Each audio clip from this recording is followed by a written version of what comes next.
How we doing today, Green Thumbs? Welcome back to the channel. If you're new to the channel, my name is Brandon, here with Easy Swap Pots. We make the famous cocoa liner replacements, so check them out. Anyways, we're here at our new property here in the city, and I wanted to go over our container garden and why we'll be expanding our container garden next year, so stay tuned. All right, let's go check out the urban garden.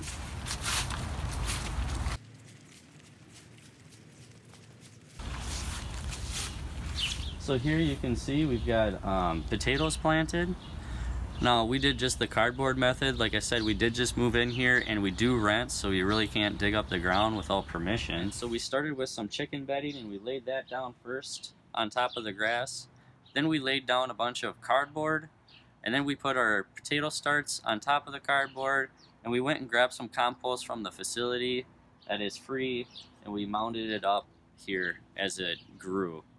And then basically on this first portion, as we mounted it up more, we threw in just a little bit more chicken bedding. You can kind of see some right there. So this is primarily fertilized with chicken manure. And you can also see we've got these little cup mushrooms growing all over the place. So that's something that had to have been in the compost. And I do know the cons of grabbing compost from the facility. It's probably not the cleanest. Some people probably spray things, but you gotta do what you gotta do. We only had, like I said, we moved here in May, so we didn't have a whole lot of time to get this together, so this is a quick one, and I know we'll expand next year just based on the health of the plants. So it'll be interesting to see what we get out of this. We have done this method last year. It wasn't a very good result, but we were using potting soil, and I don't think I had enough nutrients, so there we are. These first set of potatoes are ones that we saved from last year and replanted. They don't look overly big, but they do look fairly healthy. If you move down here, we've got store-bought potatoes that we put in the ground. And the reason why we use store-bought potatoes is because we simply ran out of potatoes to plant. The leaves look a little bit more chewed up. The plants do look overall bigger and healthier, so it'll be interesting to see what happens with these. We didn't get another, like a second row of compost on these or chicken manure, so there might not be as good of a harvest. But I do feel pretty confident in laying the chicken manure down first, that will help in the whole process. And then right here, we've got our mini little container garden. So you can see we've got, I'm not exactly sure what kind of tomatoes we have planted. I can't remember off the top of my head. But we're just using sticks that we find off of trees that are dead, used to stake up the tomatoes. The tomatoes we like to do in the 20-gallon tubs, or 20-gallon pots. They all have containers, but I wouldn't suggest anything smaller than like a 15-gallon. You could probably do a 10-gallon if you were going to keep it down to a single vine. But this is my second year doing tomatoes and peppers in containers. Last year we experienced the exact same thing.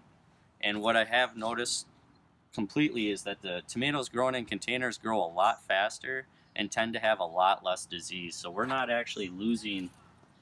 There might be, I guess, a little bit of blight there, but that also could be some nutrient issues going on.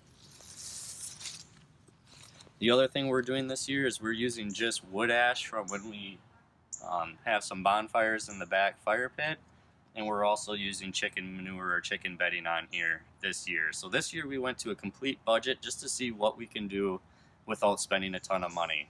Last year when we were at our other house and I was container gardening, I used primarily just store-bought dry amendments, and we had really good success with that. So just looking at these tomatoes, and I'll show you a little video here. These are the tomatoes and peppers that I have growing at our Easy Swap homestead over at my parents' house. All these tomatoes and peppers were planted roughly at the same time, and these ones are growing in the ground, and you can see the difference. So next year I'll be planting primarily most of my tomatoes and all my peppers in containers, just because of the size and health of the plants.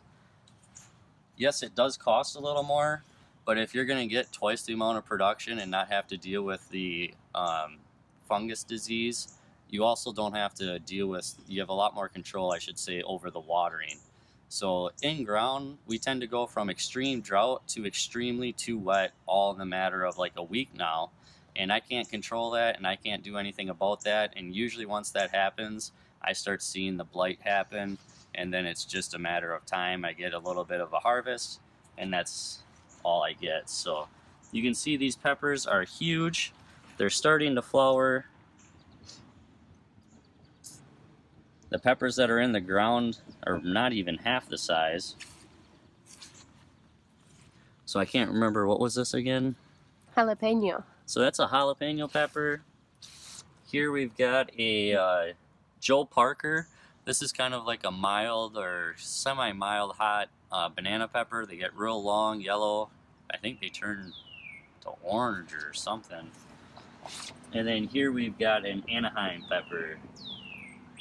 So these peppers will have to get split and spread out a little bit, especially because I want to be able to save the seeds. So right here they can obviously easily cross-pollinate.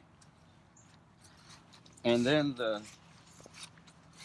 rest of the family and I got these, we got a cauliflower here. And then we got the cabbage plants in right here. So these are all going to be red cabbage. So the cauliflower is in a 15-gallon pot. Some of these cauliflowers in the 15. Some of the cabbages are in 15 gallons, and some of the other cabbages are in 5 gallon, 10 gallon probably actually. I'm not really sure. I pretty much use 10, 15, and 20 gallon containers. I like to keep the peppers in 10 gallons. I know some people use 5-gallon buckets. I think I'm actually going to try that next year. And then I like to do my tomatoes in the 20 gallons. So that's how that all goes. Some downfalls, I guess, to container gardening is upfront costs can be a little bit expensive, and you definitely need some more water. Something you could do if you're on your own property to lessen the amount of water that you're going to need is you can actually bury your containers in the ground halfway, or I could come through here and put straw or mulch or something around the containers, and that will hold a lot more moisture and keep a better regulation on the root zone temperature. But it's a big help to have containers. Plants get taken off a lot faster. You also have the cost of potting soil. You can actually reuse your potting soil year after year, and it gets a whole lot cheaper after you initially buy it. And you can also cut your potting soil 50-50 with some sort of compost or manure or something that you could get.